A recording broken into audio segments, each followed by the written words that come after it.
पाणीपुरवठा मंत्री गुलाबराव पाटील यांची आई संघटनेच्या शिष्टमंडळाने घेतली भेट।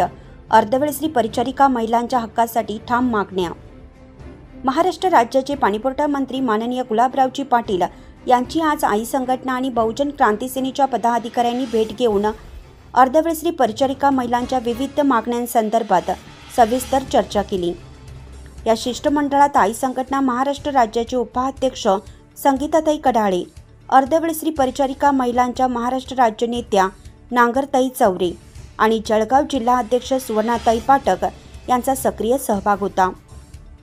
शिष्टमंडळाचे नेतृत्व विनोदभाऊ भोसले, महाराष्ट्र राज्य युवा प्रदेशाध्यक्ष बहुजन क्रांती सेना व सचिव आई संघटना यांनी केलं।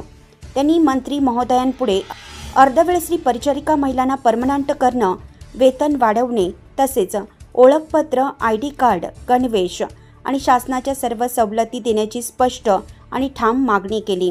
यासोबतच आरोग्य, शिक्षण, प्रवास अशा मूलभूत शासकीय योजना या महिलांना लागू करण्यात याव्यात अशी जोरदार मागणी करण्यात आली। शिष्टमंडळाच्या भेटीदरम्यान महिलांच्या अडचणी आणि संघर्षाचे वास्तव्यही मंत्री महोदयांपुढे ठेवण्यात आले। माननीय गुलाबराव पाटील यांनी या मागण्यांकडे सकारात्मक दृष्टीने पाहण्याचं आश्वासन दिलं असून योग्य त्या पातळीवर लवकरच निर्णय घेण्याचे संकेत दिले आहेत।